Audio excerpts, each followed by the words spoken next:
오늘의 주요 뉴스입니다. 고등학교 1학년과 중학교 2학년, 초등학교 3, 4학년 학생 178만 명이 참여하는 3차 등교 수업이 시작됐습니다. 다음 주 중학교 1학년과 초등학교 5, 6학년 등교만 남겨둔 상황에서 정세균 국무총리는 지금까지 학교 감염이 단 한 건도 없었다며 철저한 방역수칙 준수가 등교 수업을 돕는 길이라고 강조했습니다. 코로나19 경제위기 극복을 위한 3차 추경 예산이 역대 최대인 35조 3천억 원 규모로 편성됐습니다. 한 해 3차례 추경 편성은 48년 만의 일입니다. 3차 추경으로 국가 채무는 지난해보다 99조 원 늘어난 840조 원으로 집계됐습니다. 정부가 코로나19 치료제로 렘데시비르의 특례 수입을 결정하고 조속한 수입 절차를 밟기로 했습니다. 렘데시비르가 중증 환자 치료에 효과가 있고 미국과 일본, 영국 등에서도 폭넓게 사용된 점 등이 고려됐습니다.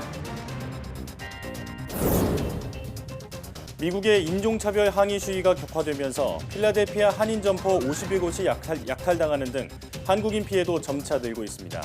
미국 보건당국자는 미 전역에서의 항의 시위로 코로나19 대량 발병 사태가 닥칠 수 있다고 경고했습니다.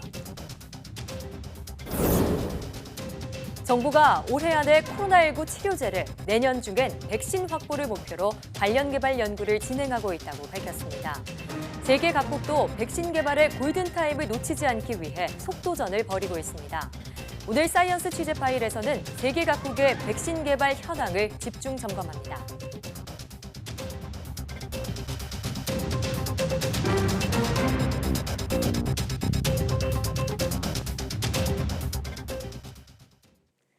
여러분 안녕하십니까? 사이언스 투데이입니다. 3차 등교 수업이 시작되면서 초중고 학생 178만 명이 추가로 등교했습니다. 오랜만에 간 학교가 반갑기도 했지만 수도권을 중심으로 코로나19 확산이 계속되는 상황이어서 걱정도 적지 않았습니다. 나현호 기자입니다. 어서 오세요. 자, 한 줄로 간격 유지해서 들어갑니다. 선생님의 반가운 인사와 안내를 받으며 학교에 들어섭니다. 교문에 통과하기까지 무려 5달이 걸렸습니다. 수업 시간에 쓸 책에 여러 소지품까지 챙기느라 짐까지 무겁습니다. 앞뒤 간격을 두고 줄 서서 손을 소독하고 열도 재며 교실로 향합니다. 쉬는 시간에도 마스크를 벗거나 친구와 밀접하게 접촉하면 안 돼요. 쉬는 시간마저 자유롭진 못합니다. 수업 시간만 빼면 아이들로 가득 차던 휴게 공간도 아예 빨간 줄이 쳐졌습니다. 오랜만에 친구들이랑 선생님 뵈게 돼가지고 되게 좋고 빨리 수업 받고 싶네요. 아무래도 막 갑자기 집단 간 감염도 많고 해가지고 걱정 많이 했는데 학교에서도 잘 반영해주시고 점심시간에도 거리 두기는 계속됩니다. 수다를 떨 법도 하지만 마주보지 않고 한쪽 줄에 나란히 앉아 조용히 밥만 먹습니다. 최근 학원발 감염까지 겹쳐 학부모들의 우려도 적지 않습니다. 안전 수칙들이 잘 지켜질까 하는 우려되는 부분이 물론 있긴 하지만 그렇다고 이제 코로나19가 진짜 언제 끝날지도 모르는데 마냥 또 집에만 있는 것보다는 아이한테도 학교에 가서 친구들도 만나고 선생님 만나는 게 더 좋다고 생각이 됐습니다. 학교에 돌아오자마자 중간고사를 본 학교도 있습니다. 시험에 앞서 투명 가리개가 설치된 교실을 꼼꼼하게 소독합니다. 생활 속 거리 두기를 지키기 위해 한 교실에는 15명씩만 들어갑니다. 아무래도 집에 있는 시간이 많다 보니까 학교 다닐 때보다는 좀 더 양은 더 늘은 것 같은데 아무래도 집중하는 시간은 그렇게 많지 않았던 것 같아요. 수도권을 중심으로 코로나19가 확산하는 가운데 이루어진 3차 등교 수업. 학교마다 설렘과 긴장감이 교차했습니다. YTN 나연호입니다. 정세균 국무총리는 초중고 3차 등교 수업 시작과 관련해 학교를 통한 코로나19 감염은 아직 단 한 건도 없었다면서 각자 위치에서 방역수칙을 지키며 학생들의 등교를 돕는 것이 지금 바로 우리가 할 일이라고 강조했습니다. 정 총리는 중앙재난안전대책본부 회의에서 최근 수도권의 산발적인 집단 감염 발생 때문에 등교 수업에 대한 일부의 우려가 있지만 현재의 어려움 때문에 아이들의 미래를 좌절시켜서는 안 된다고 말했습니다. 또 전쟁의 포화 속에서도 천막 학교를 운영했던 이유도 여기에 있다고 설명했습니다. 정 총리는 학원 소규모 종교 모임을 통한 감염 사례가 이어지고 있는 만큼 운영을 자제하고 불가피할 경우 방역 수칙을 지켜달라고 당부했습니다. 코로나19 경제 위기를 극복하고 한국판 뉴딜을 뒷받침하기 위한 3차 추경 예산이 35조 3천억 원 규모로 편성됐습니다. 단일 추경으로는 역대 최대 규모로 한 해 3차례 추경이 편성된 것은 48년 만입니다. 보도에 오인석 기자입니다. 경제 위기를 극복하고 하반기 경기 회복을 위한 대규모의 3차 추경 예산이 편성됐습니다. 35조 3천억으로 단일 추경으로는 역대 최대 규모입니다. 지금까지 가장 컸던 금융위기 당시보다 7조 원 정도 많습니다. IMF 외환위기 때는 13조 9천억이었습니다. 한 해 3차례 추경이 편성된 것은 지난 1972년 이후 48년 만에 처음입니다. 현장에서 기업과 상인들은 위기를 버텨내기 위하여 정부 지원이 더 필요하다고 합니다. 지금 재정의 마중물과 펌프질이 위기 극복, 성장 견인, 재정 회복의 선순환을 구축하고 국가 경제에 기여하리라 판단하였습니다. 3차 추경 예산은 위기 기업 지원과 고용 사회 안전망 확충, 경기 보강 등에 중점 투입됩니다. 성장률 하락에 따른 세수 보존을 위한 세입 경정도 포함됐습니다. 구체적으로는 소상공인과 중소 중견기업 긴급자금으로 1조 9천억, 항공과 해운 등 주력 산업과 기업 유동성 긴급 지원에 3조 1천억이 투입됩니다. 또 고용유지와 직접 일자리 등 고용 안전망 강화에 8조 9천억, 저소득층과 취약계층 사회 안전망 강화에 5천억이 들어갑니다. 이와 함께 8대 할인 소비 쿠폰 등 소비 활력과 수출, 지역경제 활성화에 3조 7천억, 새로운 성장 발판을 위한 한국판 뉴딜에는 5조 1천억이 각각 투입됩니다. 한국판 뉴딜 추경은 세부적으로 디지털 뉴딜에 2조 7천억, 그린 뉴딜 1조 4천억, 고용 안전망에 1조 원이 투입됩니다. 3차 추경의 재원 마련을 위해 23조 8천억의 적자 국채가 발행되고 10조 1천억은 정부의 지출 구조 조정으로 충당됩니다. 정부는 4일 추경안을 국회에 제출하고 추경안이 확정되면 3개월 내에 추경액의 75% 이상을 집행하겠다고 밝혔습니다. YTN 오인석입니다.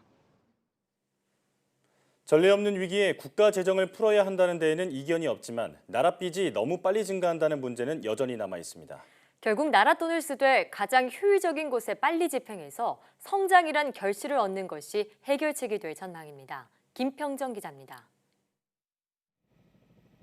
이번 3차 추경이 이행되면 우리나라의 국가채무는 840조 원으로 늘어납니다. 지난해 국가채무 740조 8천억 원과 비교하면 1년 만에 무려 100조 원 가까이 급증하는 겁니다. 국내 총생산 GDP 대비 국가채무 비율은 지난해보다 6%포인트 넘게 올라 재정 건전성의 심리적 상한선으로 여겨진 40%를 훌쩍 넘은 43.7%에 이르게 됩니다. 정부의 목표대로 전례 없는 위기에 전례 없이 큰 폭의 재정을 풀어 성장을 이끈다면 큰 문제는 없을 수 있습니다. 국가채무 비율은 GDP로 국가채무를 나누는 식으로 계산하기 때문에 분모인 GDP를 늘려도 채무 비율을 줄일 수 있기 때문입니다. 그러나 지난해 우리나라의 GDP가 경제협력개발기구 OECD가 조사한 47개국 가운데 성장률은 44등에 그쳤고 전체 GDP 순위도 2008년 금융위기 이후 8년 만에 처음으로 2계단 밀려 내려온 점을 고려하면 이 역시 쉽지 않다는 것을 알 수 있습니다. 다른 주요 국가보다 부채 비율이 현저히 낮아 괜찮다는 시각도 있지만 지금처럼 증가 속도가 너무 빠르면 더 큰 위기가 왔을 때 재정으로 대처할 여력이 부족할 수밖에 없습니다. 우리나라에 비해서 복지 부분을 확충하면서 국가 재정이 많이 쓰였던 부분이 있음을 감안하면 단순히 지금 우리의 수준이 낮다는 데 만족할 것이 아니라 국가 부채가 빠르게 늘어나는 속도 부분에 보다 더 관심을 기울일 필요가 있는 것으로 보입니다. 우리나라의 채무 비율이 50%를 넘으면 외국 투자자들이 빠져나가 원화 가치가 하락하고 주식 매도로 이어질 가능성이 크다는 분석도 있습니다. 따라서 지금 편성한 재정을 가장 효율적으로 집행해 내수 살리기는 물론 산업 활성화를 반드시 이끌어야 한다는 지적이 많습니다. YTN 김평정입니다. 코로나19와 관련해 특수고용직 종사자와 무급휴직자 등에게 1인 150만 원씩 지급하는 긴급 고용안정지원금 신청이 접수 이틀 만에 12만 건을 넘었습니다. 고용노동부는 긴급 고용안정지원금 온라인 신청을 받기 시작한 지난 1일과 2일 모두 12만 2천 건의 신청이 접수됐으며 이 가운데 7만 4천 건의 신청을 완료했다고 밝혔습니다. 노동부가 추산하고 있는 긴급 고용안정지원금 지급 대상 규모는 114만여 명입니다. 문재인 대통령이 생활 방역은 바이러스와 공존하는 새로운 일상이라면서 국민의 자발적 참여가 코로나19를 막는 예방 백신이라고 강조했습니다. 문 대통령은 새로운 일상 국민들께 부탁드립니다라는 제목의 SNS 글을 통해 한숨 돌리나 했더니 수도권을 중심으로 코로나 집단 감염이 그치지 않고 있다며 방역 수칙과 함께하는 새로운 일상을 평범한 일상으로 만들어달라고 당부했습니다. 문 대통령은 유흥클럽에서 시작해 물류센터와 학원, 종교시설 등에서 집단 감염이 터져나오고 있다고 말하고 밀폐, 밀접, 밀집된 산밀시설에서 이루어지는 모든 활동에는 특별한 경계와 자제가 필요하다고 지적했습니다. 식품의약품안전처가 코로나19 치료제로 렘데시비르의 특례 수입을 결정함에 따라 질병관리본부는 식약처, 관계부처, 수입자 등과 국내 수입을 조속히 협의해 나갈 예정이라고 밝혔습니다. 의약품 특례 수입 제도는 감염병 대유행 등 공중보건 위기 상황에 대처하기 위해 관계부처장의 요청에 따라 식약처장이 국내에 허가되지 않은 의약품을 수입자를 통해 수입하도록 하는 제도입니다. 앞서 질병관리본부는 중앙임상위원회가 코로나19 치료제로 렘데시비르의 국내 도입을 제한함에 따라 식약처에 특례 수입을 요청한 바 있습니다. 이에 따라 식약처는 국가필수의약품 안정공급협의회 심의를 거쳐 특례 수입을 결정했습니다.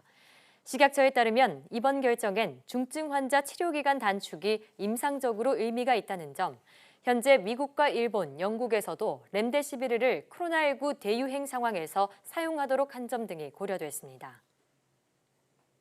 국내에서 개발한 코로나19 항체 후보 물질이 동물 실험에서 치료 효능을 확인했습니다. 다음 달 임상시험이 진행될 예정인데 치료제 개발의 청신호로 받아들여지고 있습니다. 보도에 한영규 기자입니다. 국내 제약사가 개발한 코로나19 항체 후보 물질이 동물을 대상으로 한 실험에서 치료 효능을 나타냈습니다. 확진자의 혈장에서 확보한 항체 후보 물질을 족제비의 일종인 페럿에 투입한 결과 바이러스 수가 최대 100분의 1 이하로 감소했습니다. 폐 조직 검사에서도 염증이 크게 개선돼 정상에 가까운 폐 조직 모양을 보였습니다. 바이러스에 감염된 그 족제비에다가 치료 항체 물질을 투여를 했을 때 임상 증상이 투여하지 않은 그룹에 비해서 많이 호전이 됐고, 그다음에 그 폐 조직을 봤을 때 염증 부분이 많이 개선이 된 것을 확인을 했습니다. 앞으로 족제비 실험 외에도 실험용 쥐나 원숭이 실험을 통해 항체 후보 물질의 약효성과 안정성을 평가할 예정입니다. 다음 달에는 환자를 대상으로 한 임상시험을 할 예정인데 환자가 많은 유럽 쪽 국가들과 협의 중입니다. 이제 그런 일정들이 쭉 진행이 되면 항체 치료제의 경우에는 내년 상반기에는 어느 정도 확보하는 것을 현재 목표로 해서 진행을 하고 있습니다. 항체 치료제와 함께 혈장 치료제도 개발되고 있습니다. 완치된 환자의 혈장을 투여하는 혈장 치료제는 항체 치료제보다 빠른 시기에 확보될 것으로 보입니다. 항체 치료제와 혈장 치료제 모두 중증 또는 위중한 환자들에 대한 치료제이고 발병 초기 전파력까지 떨어뜨리지는 못합니다. 감염된 환자의 상태를 호전시키고 사망자를 줄이는 효과는 있지만 코로나19 유행 자체를 꺾지는 못하기 때문에 세계 각국이 백신 개발을 목표로 치열한 경쟁을 벌이고 있습니다. YTN 한윤규입니다. 워터파크 등 물놀이 시설 관련 구체적인 방역 지침이 마련됐습니다. 중앙재난안전대책본부는 물놀이 시설 안에서는 최소 1m 이상 2m 거리 두기를 유지하고 이를 위해 시간대별 이용객 수를 제한해달라고 요청했습니다. 또 수건과 수영복, 수경 등 휴대용 물품은 개인이 챙겨온 것을 사용하고 실내보다는 실외 휴게시설을 이용해야 한다고 당부했습니다.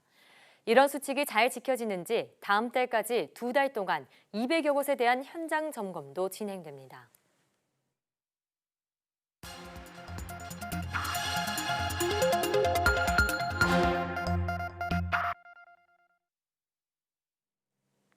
다양한 과학 이슈를 과학 기자의 시각으로 분석하는 사이언스 취재 파일 시간입니다. 오늘은 최소라 기자와 함께하겠습니다. 어서 오세요. 어서 오세요. 안녕하세요. 오늘 어떤 주제 준비하셨나요? 네, 앞서 오전에 전해드린 전 세계 백신 개발 속도전을 자세히 다뤄볼 건데요. 먼저 준비한 영상 함께 보시겠습니다.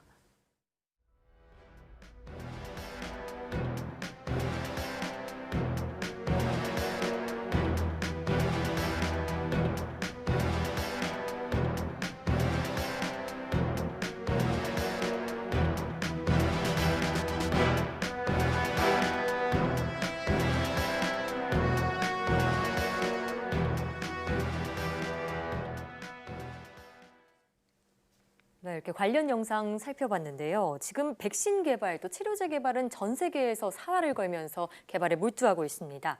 자, 우리나라도 코로나19 치료제와 백신 개발을 위한 정부 계획을 발표했죠. 네, 그렇습니다. 코로나19 치료제 백신 개발 이 범정부 지원단이 3일 회의를 열고서 정부 계획을 발표했습니다. 이 범정부 지원단은 최기영 과기정통부 장관과 박능우 보건복지부 장관이 공동 단장을 맡고 관계부처와 전문가들로 꾸려져서 이 코로나19 치료제와 백신 개발을 집중 지원하고 있죠. 예. 네, 이번 회의는 지원단이 지난 4월 24일에 출범한 이후 4월과 5월에 이어서 이 세 번째 열린 회의였는데요. 예. 이번 회의에서는 올해 국산 치료제 확보, 또 내년까지는 백신 확보라는 구체적인 목표가 제시됐습니다. 예. 네, 박능우 보건복지부 장관과 최기영 과기정통부 장관의 말 직접 들어보시겠습니다.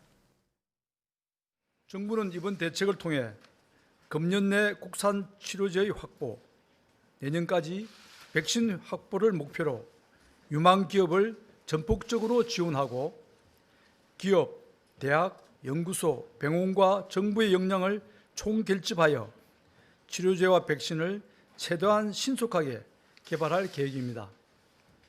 특히 세계 최초가 아니더라도 국가 책임하에 끝까지 개발함으로써 코로나19를 우리나라 바이오헬스 산업 도약의 계기로 삼기로 하였습니다. 이를 위해 정부는 추가 경정 예산안을 통해 금년 하반기 치료제 백신 임상시험 실시 비용 1천억 원 이상을 긴급 지원할 계획입니다. 감염병 연구개발 사업에 대한 투자를 지속 강화하여 감염병 대응 연구 역량을 대폭 확충하겠습니다. 내년에는 치료제, 백신 등에 대한 기초, 기전 연구를 확대함과 동시에 예측, 진단, 치료, 예방 등 감염병 대응 전주기 연구개발 지원을 강화하고 수입에 의존하고 있는 중증 환자 치료 장비의 국산화를 위해 실용 실증 중심의 연구개발을 추진하겠습니다. 아울러 국내 기업, 연구기관들이 신속하게 코로나19 치료제, 백신을 개발할 수 있도록 장비, 인력, 기술 등의 연구 자원을 체계적으로 제공하겠습니다. 네, 코로나19 극복을 위한 정부의 의지가 느껴지고 있는데 이외에도 규제 개선 그리고 특별법 제정 등 다양한 지원 방안이 또 논의가 됐죠. 네, 그렇습니다. 지원단은 현재 임상시험 단계에 근접한 혈장 치료제와 항체 치료제, 약물 재창출 연구 등 이 세 개 전략 품목은 중점 지원하기로 했습니다. 예. 각종 기술 지원은 물론 신속 인허가를 추진하고 또 연구개발 자금 지원도 확대할 계획입니다. 백신 분야에서는요, 또 연내 임상시험에 진입할 것으로 전망되는 세계 기업의 후보 백신을 선정해서 중점 지원하겠다고 했습니다. 예. 또 다음 달에 백신 실용화 사업단이 출범하는 등 향후 10년간 이 분야에 6천억 원 이상을 투자할 계획이라고 합니다.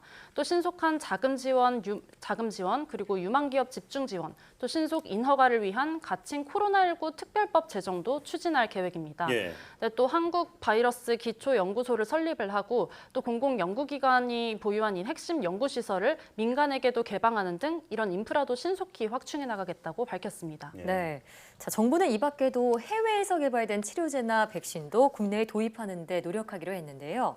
자, 그러면 전 세계적으로 백신을 개발하고 있는 곳은 현재 몇 군데나 되나요? 네, 지금 현재 크고 작은 제약사뿐 아니라 또 학교나 연구소 등이 백신 개발에 뛰어들어서 퍼져서 수백여 곳에 이를 것으로 추정이 되는데요. 예. 지난 5월 초 기준으로는 이 세계보건기구가 집계한 바로 이 개발 초기 단계인 백신 후보 물질은 100여 가지고 또 임상시험 단계에 이른 것은 7가지 정도라고 밝혔습니다. 예. 이 백신 개발에 전 세계적으로 속도가 붙었다 이렇게 볼 수 있을 것 같은데 그런데 미국의 모더나라는 제약회사가 상당히 빠르게 임상시험에 돌입했다고 들었습니다. 이게 그 안정성에는 문제가 없을까요? 네, 그 부분은 아직 확신할 수는 없다고 합니다. 이 NIH랑 모더나가 개발 중인 백신이 아직 상용화가 된 적이 없는 RNA 백신이기 때문입니다. 예. 이 RNA 백신은요, DNA 백신과 함께 핵산 백신이라고 부르는데요. 일반 백신이 독성이 제거된 바이러스 조각을 인체 내에 넣어서 면역을 유도하는 반면 이런 핵산 백신은요, 유전자 조각을 넣어주는 겁니다. 그래서 인체에 이 유전자 조각을 주사를 하면은 인체가 바이러스 단백질을 만들고 그러면 면역력이 높아질 것이다 이렇게 기대를 하고 있는데 일각에서는 이런 핵산 백신이 안전성에서는 뭐 비교적 더 위험할 수 있지만 효과는 적을 수 있다 이렇게 보는 시선도 있습니다. 전문가 설명 직접 들어보시겠습니다. 임상까지 가는 거는 DNA 백신은 사실 다른 백신보다 좀 더 쉽게 가는 거죠. 백신 만드는 것 자체가 좀 간단하고 안전성에 대해서는 이미 뭐 많이 알려져 있으니까. 그런데 이제 DNA 백신은 단점이 임상은 빨리 갈 수 있는데 그 백신이 진짜 효과가 있느냐 여부는 아직까지 뭐 한 건도 인체 백신에 사용된 사례가 없으니까 그 부분은 이제 임상에서 더 좀 자세하게 볼 포인트고요. 네, 실제 모더나는요, 임상 1상에서 성공적이었다고 밝힌 바 있는데요. 미국 의학 전문지 스탯이 여기다가 의혹을 제기한 바가 있습니다. 그만큼 이 효능에 대해서는 좀 더 두고 봐야 하는 백신입니다. 네, 자 그러니까 모더나 등이 발표한 핵신 백산이라는 것은 아직 만들어진 사례도 없고 성공 사례도 없기 때문에 안전성이나 유효성을 검증하지는 아직 못했다 이렇게 볼 수 있군요. 자, 그런가 하면 앞서 백신을 개발하기 위해서는 지금이 적기다, 골든타임이다 이런 말을 하셨는데요. 어떤 의미인가요? 네, 먼저 임상 가장 초기 단계인 임상 1상에는요. 이 백신이 인체에 안전한지를 보기 위해서 인체에 주사를 하는 단계인데요. 때문에 밖에 확진자가 있는지 없는지는 별로 중요하지가 않습니다. 하지만 임상이 후기로 갈수록 이 대규모 시험이 필요합니다. 그래서 특히 백신의 효능을 입증을 하려면은 백신을 접종했더니 접종하지 않은 사람보다 병에 적게 걸렸다는 것을 보여야 하는데요. 이 감염병이 잠잠해져서 이 실험자가 바이러스에 노출될 확률이 줄어들면요, 이 백신의 효과를 입증하기가 어렵습니다. 백신을 접종하고 그 사람을 의도적으로 이 바이러스에 노출시키고 감염시키는 방법도 있을 수 있지만요. 코로나19 바이러스는 사망 확률이 있기 때문에 이런 방법은 굉장히 위험합니다. 자, 국내 개발 상황도 이제 좀 들어봐야겠는데 우리나라에서도 현재 백신 임상시험을 둔 곳이 있습니까? 네, 아직 백신 임상시험을 앞둔 곳은 없고요. 다만 치료제는 임상시험을 앞두고 있습니다. 셀트리온이 최근에 이 족제비 일종인 페럿 실험에서 치료 효능을 확인하고 또 폐조직 검사에서도 이 염증이 크게 개선됐다고 했습니다. 셀트리온 치료제는 앞서 정부에서도 중점 지원하겠다고 밝힌 이 항체 치료제인데요. 셀트리온은 앞으로 실험용 쥐나 원숭이 실험을 통해서 이 약효나 안정성을 평가를 하고 다음 달에는 임상시험을 하겠다고 밝혔습니다. 네, 그렇군요. 올해 안에 치료제를 개발하겠다고 밝힌 정부의 계획에 한 발짝 다가간 것 같습니다. 자, 그런데 아무래도 바이러스 감염 자체를 막아줄 백신은 치료제보다는 개발하기 좀 까다로울 것 같은데요. 과학자들은 언제쯤 코로나19 백신이 나올 것이라고 예측하고 있나요? 네, 결론부터 말씀드리면은 이거는 정말 예측하기 어렵다고 하는데요.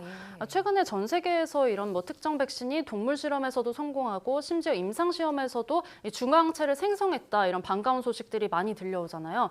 그런데 이 중화항체가 만들어졌다고 해서 이 바이러스를 막을 수 있는 건 아닙니다. 이 중화항체가 바이러스를 죽여야지 효능이 있는 건데요.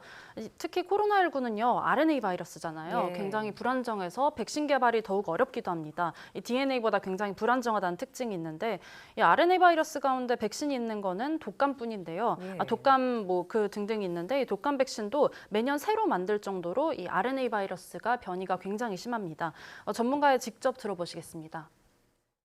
RNA 바이러스 같은 경우는 굉장히 심플해요, 그 구조가.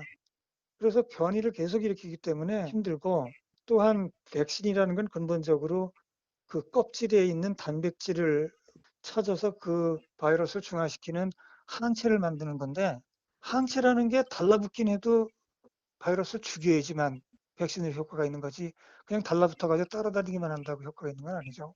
그러니까 지금으로서 섣불리 그 누구도 이건 된다 저건 안 된다고 그렇게 말할 수 있진 않은 것 같아요. 네, 역대 가장 빠르게 개발된 것으로 평가되는 백신이 에볼라 백신인데요. 예. 개발에 5년 정도 걸렸다고 합니다. 네. 물론 코로나19는 이 에볼라보다 더 광범위하게 전 세계적으로 발생을 했고 또 백신 개발에 더 큰 자금이 투입되고 있다는 점이 좀 희망적이긴 한데요. 예. 수많은 후보 물질 가운데 효과적인 백신이 나올지는 좀 더 두고 봐야 할 것 같습니다. 네, 지금까지 개발이 가장 빨랐던 에볼라 바이러스의 이 백신도 5년이 걸렸다고 하니까 예. 좀 물론 쉽지는 않겠지만 현재 가을과 겨울에 예상되는 2차 유행 전에 코로나19 백신이 개발됐으면 좋겠습니다. 지금까지 최소라 기자와 함께했습니다. 오늘 말씀 잘 들었습니다. 고맙습니다.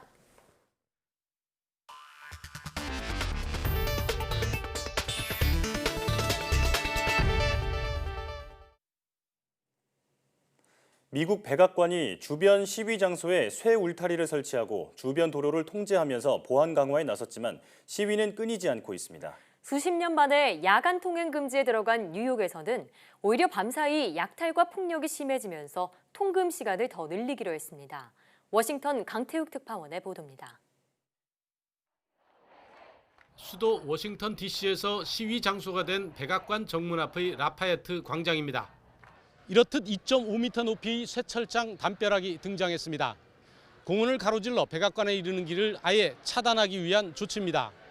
여기에 주변 도로도 통제에 들어갔습니다. 백악관과 시위가 열리는 광장 접근을 막기 위한 겁니다. 하지만 오후 들어 시위대는 어김없이 등장했습니다. 담벼락을 흔들며 트럼프 대통령의 위협에 굴하지 않겠다는 의지도 발산했습니다. My grandma, she picked cotton when she was a kid. Her parents are slaves. For my kids who are coming after me, I don't want them to have to go through this. 트럼프 대통령이 군대를 동원해 진압하겠다고 한 선언이 오히려 시위를 자극하고 있다는 지적이 나오고 있습니다. 특히 뉴욕에서는 밤사이 야간 통금이 무색할 정도로 약탈과 폭력이 더 기승을 부렸습니다. 뉴욕시는 경찰력을 2배로 늘려 대비했지만 속수무책이었습니다. 이에 따라 야간 통금 시간을 저녁 8시부터로 늘리기로 했습니다. I am extending the curfew, which I announced would be beginning again at 8 p.m. tonight, going till 5 a.m. Wednesday morning. 미국 언론은 미국 전역에서 5천여 명 이상이 체포되고 진압에 나선 경찰도 총격을 당하는 등 시위가 오히려 악화하고 있다고 전했습니다. 워싱턴에서 YTN 강태욱입니다. 미국의 공중보건 위생을 책임지는 제롬 애덤스 공중보건 서비스단 단장이 미 전역의 인종차별 항의 시위로 또 다른 코로나19의 대량 발병 사태가 닥칠 수 있다고 경고했습니다. 애덤스 단장은 현지 시각 1일 미 정치 전문 매체 폴리티코와의 인터뷰에서 개인적, 제도적 인종차별주의가 가져올 공중보건상 파급 효과와 사람들이 자신과 지역사회에 해로운 방식으로 밖에 나와 시위하는 것에 대해 여전히 우려하고 있다고 말했습니다. 애덤스 단장은 코로나19가 전파되는 양상에 비춰볼 때 앞으로 우리가 새로운 집단 감염이나 대규모 발병 사태를 볼 것으로 예상할 만한 충분한 이유가 있다고 강조했습니다.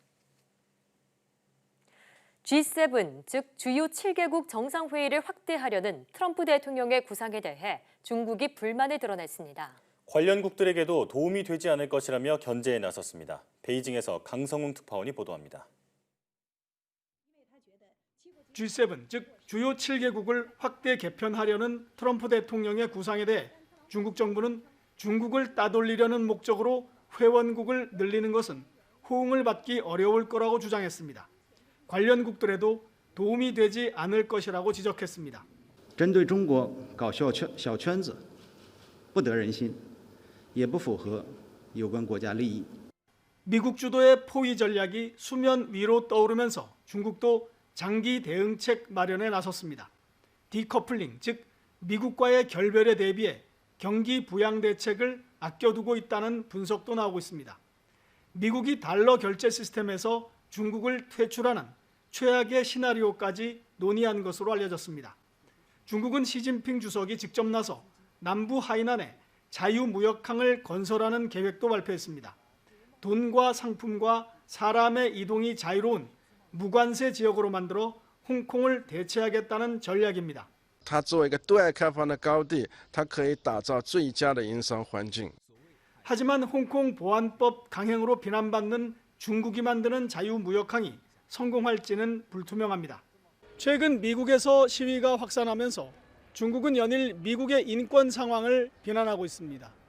미중 갈등은 쟁점을 옮겨가면서 점점 장기화하고 있습니다.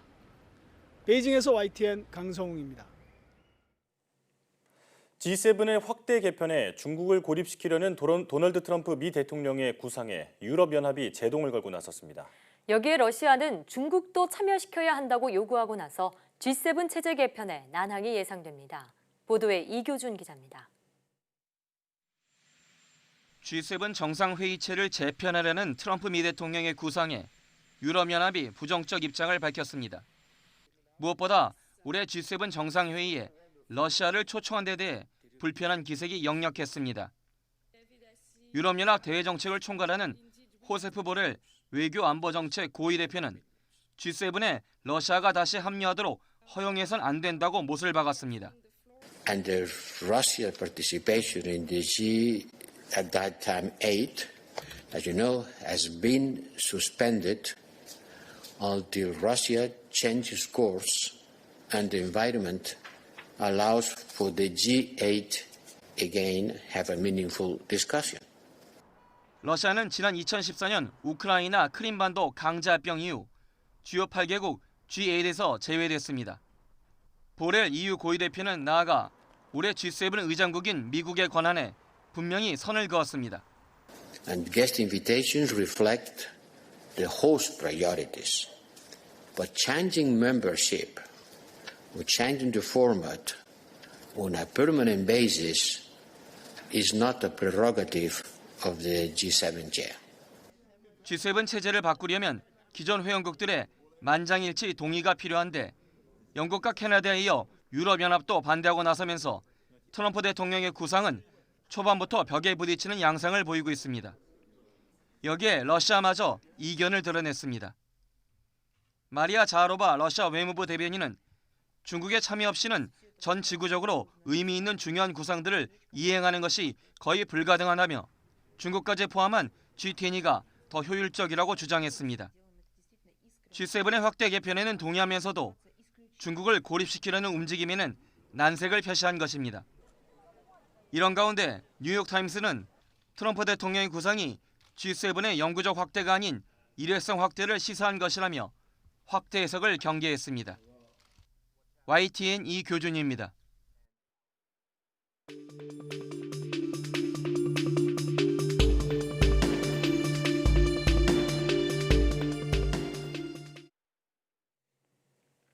인천 개척교회를 비롯해 수도권 교회발 집단 감염의 확산세가 심상치 않습니다. 벌써 관련 확진자만 100명을 넘어섰는데요. 고려대학교 역학대학 김정기 교수와 함께 자세히 살펴보겠습니다. 전화로 연결돼 있습니다. 교수님 나와 계십니까? 네, 안녕하세요. 네. 인천 개척교회 집단 감염 확진자가 빠르게 늘고 있는 상황입니다. 수도권 확산세가 심상치 않은데요. 이렇게 확진자가 많이 발생하고 있는 이유 어디에 있다고 볼 수 있을까요? 수도권은 우리나라 인구의 약 절반이 모이는 만큼 인구 밀집도가 굉장히 높고요. 그리고 최근에 장기화되면서 코로나19에 대한 어떤 느슨해진 경각심으로 인해서 교회나 콜센터나 물류센터나 클럽이라든가 이런 밀폐된 공간에 다수의 사람들이 모이는 곳을 중심으로 해서 사람들이 모이고 있습니다. 예. 더군다나 추정컨대 아마도 이제 그 전에도 있었을 거라고는 추정은 하고 있습니다만 이태원 클럽발로 해가지고 지역사회 내에서의 어떤 숨은 감염자가 크게 늘어나면서 실제로 이런 부분들이 다 복합적으로 작용해서 최근에 수도권을 중심으로 크게 확진을 하고 있는 게 아닌가 이런 생각을 가지고 있습니다. 네. 말씀하신 것처럼 인구가 밀집돼 있고 또 유동인구가 많은 수도권에서 확산세가 계속될 경우에 대규모 유행이 발생할 수 있는데요. 이를 막기 위해서 어떤 노력과 대책이 필요하다고 보시는지요? 앞서 잠깐 말씀드린 것처럼 코로나19가 장기화되고 이에 따라서 국민들의 피로감이 쌓이게 되면서 약간 최근에 보면은 전체적으로 경각심이 다소 느슨해지는 그런 양상을 보이고 있거든요. 그래서 기본적으로 국민들께서 코로나19에 대한 어떤 감염병 예방 수칙 준수, 그러니까 기본에 충실을 해야 되고요. 최근 좀 확진자가 늘어나고 있는 상황이다 보니까 아무래도 단체 여행이라든가 아니면 모임 그리고 종교 행사를 비롯한 어떤 다양한 형태의 집회, 특히나 또 여기 더불어서 손님이 많이 모이는 식당, 이른바 맛집이라고 하는 이런 식당들이라든가 이런 데에서는 거리 두기가 좀 어렵거든요. 예. 그리고 주점, 유흥시설 방문 등 이렇게 다수의 사람들이 모이는 환경은 당분간 피하는 게 가장 좋고요. 여기에 기본적으로 이제 보건당국에서 사회 요소에 숨어 있는, 그러니까 최근에 드러난 어떤 위험 요소가 물류센터라든가 이런 것들이 계속 드러나고 있거든요. 그래서 유로 숨어 있는 위험 요소들을 찾아가지고 예방적 차원에서 관리 감독을 철저히 해야 되고, 그리고 선제적인 진단 검사 등을 할 필요가 있습니다. 특히나 오늘 3차 등교 개학이 시행된 만큼 아직은 뭐 학교 내에서 2차 감염은 발생하지 않았다라고는 해도 앞으로 학교 내에서 어떤 2차 감염을 포함한 N차 감염 발생 가능성이 굉장히 높습니다. 그래서 이러한 부분에 대한 어떤 보건당국의 관리 감독이 굉장히 중요하지 않을까 생각을 하고 있습니다. 앞서 무증상자에 대해서 말씀해 주셨는데 방역 당국이 브리핑에서 스스로 무증상 감염자의 가능성이 있다는 경각심을 가져달라 이렇게 말했습니다. 전문가들은 이미 수도권에 무증상 감염자가 꽤 퍼져 있을 것으로 예상하고 있는데 교수님께서는 어떻게 보고 계십니까? 앞서 말씀드린 것처럼 현재 수도권을 중심으로 한 어떤 확산세는 기본적으로 지역사회 내 숨은 감염자, 그러니까 이른바 무증상 감염자로 인한 어떤 발생 요인이 크다라고 봅니다. 물론 여기에 다른 요인들도 같이 포함되어 있긴 한데요. 그만큼 이 수도권 내에서는 젊은 층을 중심으로 한 어떤 무증상 감염자가 상당수 있을 걸로 예상을 하고 있습니다. 그래서 이러한 부분에 대한 어떤 고민을 좀 해야 되지 않을까 생각을 하고 있습니다. 자, 그런가 하면 식약처가 렘데시비르에 대한 특례 수입을 승인했습니다. 앞서 그 배경에 대해서 보도로 전해드렸는데 국내 첫 코로나19 치료제로서 앞으로 어떤 효과를 기대해 볼 수 있을까요? 글쎄요, 더 구체적으로 말씀드리면 앞서도 예전에도 말씀드린 적이 있는데 뉴잉글랜드 저널 오브 메디슨이 임상 결과를 논문으로 발표를 했는데 여기에는 뭐 치료 기간은 약 4일 정도 단축을 시키고 치사율은 약 5%포인트 정도 줄이지만 치사율의 경우에는 통계학적으로는 유의성은 없다 이렇게 얘기를 했는데 이 얘기는 바꿔 얘기하면 렘데시비르가 기본적으로는 코로나19에 대한 특이적인 치료제는 아닙니다. 어떤 대안적인 치료제다 보니까 그러니까 일부의 모든 사람은 아니고 일부의 사람들에게 제한적으로 효과를 보인다는 얘기거든요. 그래서 앞으로도 우리가 치료제로 사용을 할 때 환자마다 효과를 보이는 정도가 다를 걸로 생각을 하고 있고요. 하지만 어쨌든 지금 코로나19에 대한 특이적인 치료제가 없는 상황에서는 어쨌든 우리가 선택을 할 수밖에 없었던 어떤 치료제로 보이고 현 상황에서는 어떤 제한적이긴 하지만 긍정적인 부분은 있습니다. 근데 다만 어떤 제한적인 효과를 믿고 그러니까 부작용이 또 있다라고 안전성에 대한 부분이 논란이 있는 만큼 오남용은 절대 국민들께서 하시면 안 된다 이렇게 말씀을 드리고 싶습니다. 들여온 이후에도 지켜볼 필요가 있겠습니다. 정부가 질병관리본부를 질병관리청으로 승격하고 국립감염병연구소도 신설해 감염병 대응 역량을 높이기로 했습니다. 이 같은 정부의 조치, 코로나19 대응에 실질적으로 도움이 돼야 할 텐데요. 어떻게 보시는지요? 글쎄요, 비단 지금 코로나19 이러한 조치들, 그러니까 감염병 관리 전담기관의 승격이라든가 아니면 관련 연구소 신설 같은 경우에는 비단 코로나19에 대한 어떤 대응보다는 앞으로 코로나19와 같은 또 다른 어떤 팬데믹에 대비하기 위한 차원이 더 크다라고 보고 있거든요.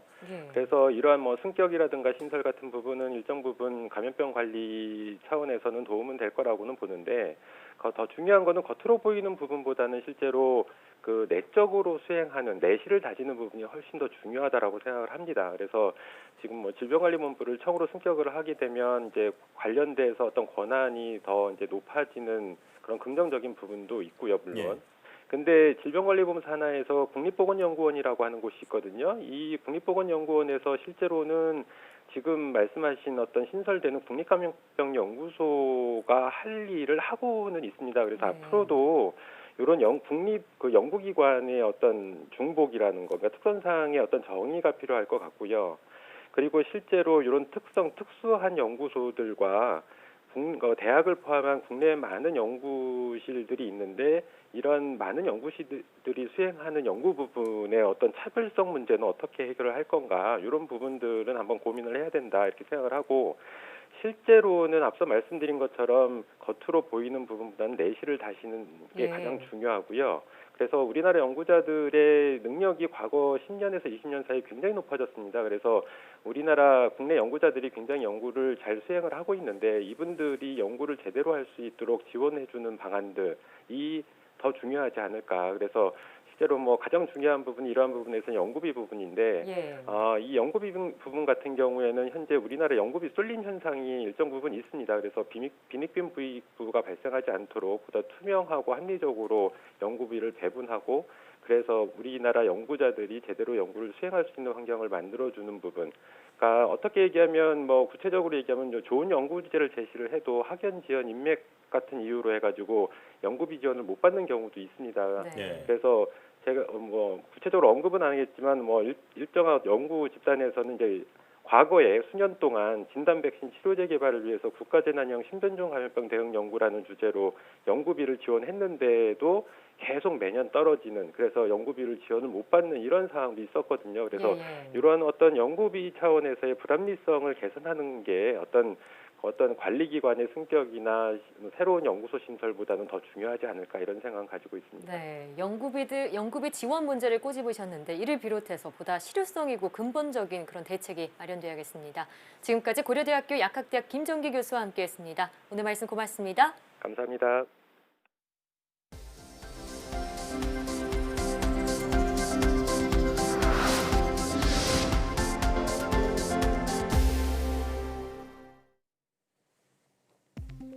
사람의 피부세포를 미니간으로 만들어 쥐에 이식하는 실험이 미국에서 성공했습니다. 미국 피츠버그대 연구진은 인간의 피부세포로 유도만능 줄기세포로 만든 뒤 이를 간세포로 분화시켜 미니간을 만들었다고 밝혔습니다. 연구진은 미니간을 간세포를 모두 제거한 쥐에 이식한 결과 미니간이 제 기능을 수행했다고 덧붙였습니다. 국내에서 개발 중인 코로나19 혈장 치료제가 완치자의 혈액을 구하지 못해 난항을 겪고 있습니다. 질병관리본부와 제약업계 자료를 살펴보면 국내 코로나19 완치자는 1,450여 명이지만 지금까지 12명만이 혈장 치료제 개발에 필요한 혈장을 제공하기로 한 것으로 나타났습니다. 이에 따라 방역당국과 의료계는 코로나19 위기 극복과 조속한 혈장 치료제 개발을 위해 완치자의 협조를 당부했습니다. 정부가 3차 추경의 핵심인 디지털 뉴딜 추진을 위해 데이터와 네트워크, 인공지능 분야 등에 9천여억 원을 투입합니다. 과학기술정보통신부는 3차 추경 예산으로 총 27개 사업에 8,925억 원을 투입한다고 밝혔습니다. 이에 따라 디지털 뉴딜 분야에 8,324억 원을, 코로나19 치료제와 백신 개발 지원에 397억 원, 민간 연구개발 지원에 204억 원을 지원합니다. 스마트 기기로 소외계층 학생을 돕는 과학기술 나눔운동이 출범했습니다. 과학기술특별봉사단은 대전광역시청에서 과학기술 나눔운동 발대식을 열고 본격 활동에 들어갔다고 밝혔습니다. 이 봉사단은 코로나19 대응을 위해 지난 3월 과총을 중심으로 과학기술 관계기관이 만든 단체입니다. 미국 내 일부 구글 사용자가 구글이 사용자의 개인정보를 몰래 수집해온 혐의로 집단소송을 추진하고 있다고 로이터 통신이 보도했습니다. 보도에 따르면 집단소송을 요구하는 구글 사용자들의 소송장은 현지 시간 2일 캘리포니아 북부 연방지방법원에 제출됐습니다. 윌리엄 바이어트 등 구글 사용자 3명은 소장에서 구글이 2016년 이후 비밀 모드에서도 사용자의 검색 기록, 위치 정보 등을 수집했고 피해자 수가 수백만 명에 달한다며 1인당 $5,000, 약 600만 원 규모의 보상금을 요구했습니다.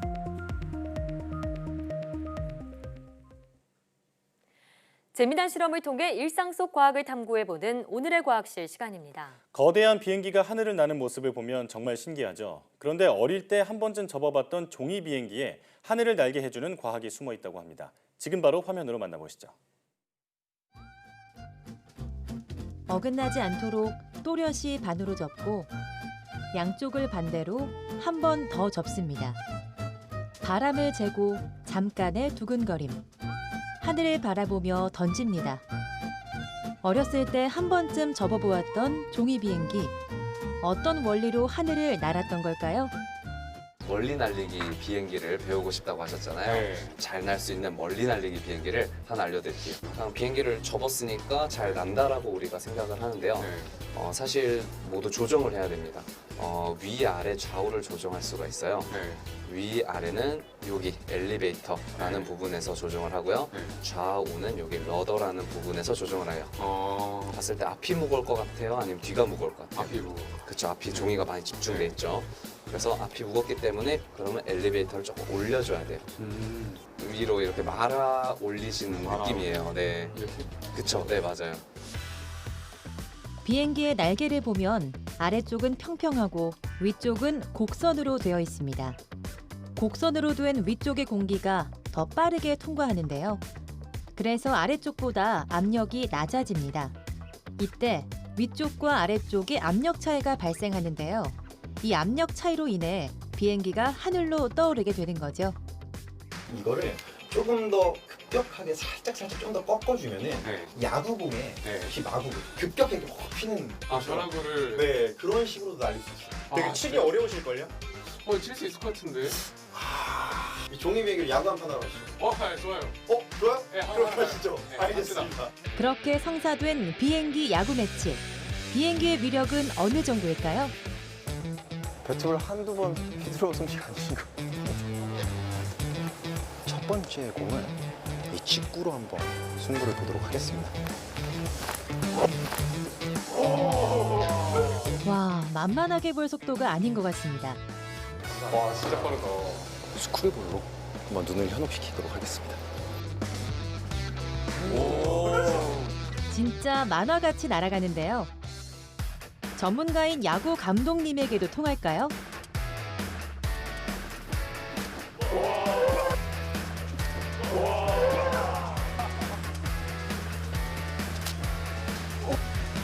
급격하게 휘어들어가는 볼을 쳐냅니다.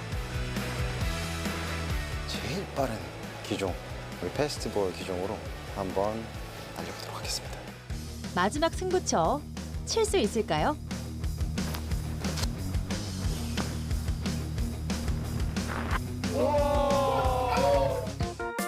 행복은 소소한 곳에 있다고 하죠. 어렸을 때 던진 종이 비행기, 그 속에 숨어있는 과학. 어른이 돼서도 소소한 즐길거리를 전해주네요. 지금까지 오늘의 과학실이었습니다.